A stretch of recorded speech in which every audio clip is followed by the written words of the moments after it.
Hello, good day. Thank you all for taking the time to listen to this application. My name is Gijs Sluik and I'm the co-owner of the Tecla, Dutch charter boat. I own the boat together with my sister and with my mother, and we have been doing so since 2006. The reason you're looking at me at the screen is because I'm taking the boat north to Rapa Nui at the moment. Yet my sister is standing in for me and is very happy so to do so, and is of course just as experienced with the boat as I am. However, I thought it appropriate to put in some words myself because I am mostly the one sailing in the south. It only seems appropriate to first introduce the Tecla. Tecla was built in 1915 as a herring drifter. She plundered the North Sea in search of herring. She did so until the early 1920s, when it became apparent that the diesel engine was going to make its introduction. She was soon laid up and sold to Denmark, where she extended her life for many more years. In 1986 she was found by some Dutch people and converted into a charter boat. She traveled all through Northern Europe for her first years as a charter boat until 2006, when my family, Jet, Jeanette, Jan and Gijs, took over. Her lines as a fishing boat make her a rather comfortable boat at sea. She's a working boat, however she also produces a nice turn of speed. As we've sailed to all these far-flung places all over the world, it's become more and more clear to us how vulnerable they are.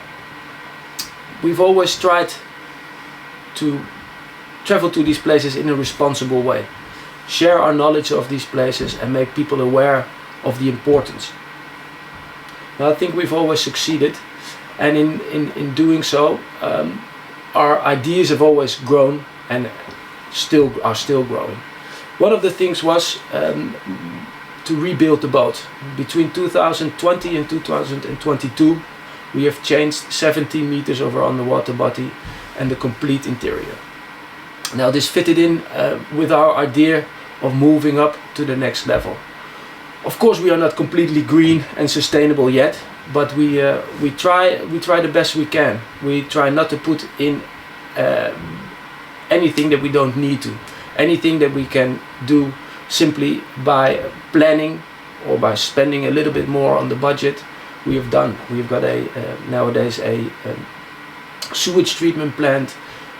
We have a new heating system which burns its own fumes, insulation, etc., etc. Of course, we don't claim to be completely self-reliant. We are, but not completely as green as we want to be, but we try. And all the innovations that are there, we try to put to use on our little boat.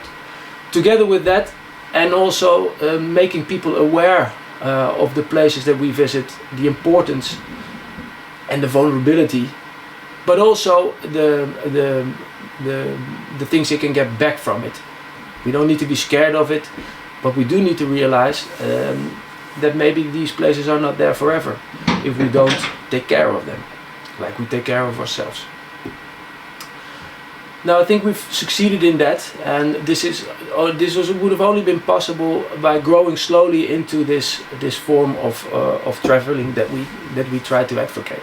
I myself have worked, before we went to the Antarctic, worked 3 seasons on the bark Europa to learn of course all the ins and outs of Antarctica and of how to deal with severe situations, weather-wise, but also with the people that we have on the ship. Also on the Europa, we've always tried to involve everybody in everything we do, from setting the sails to visiting the sites that we do.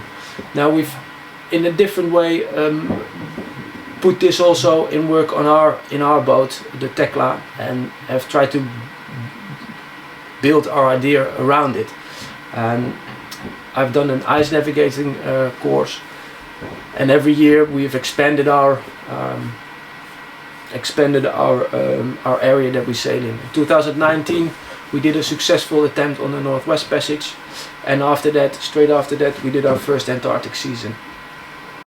For us the most important thing at the moment is to deal in a responsible way with the impact or footprint, whatever you like, that we leave.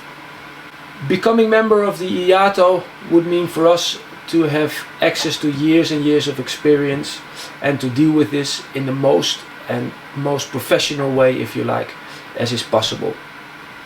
I always like to think that we tell a story by the places we connect in our wake, and I feel it is very important to make more and more ambassadors.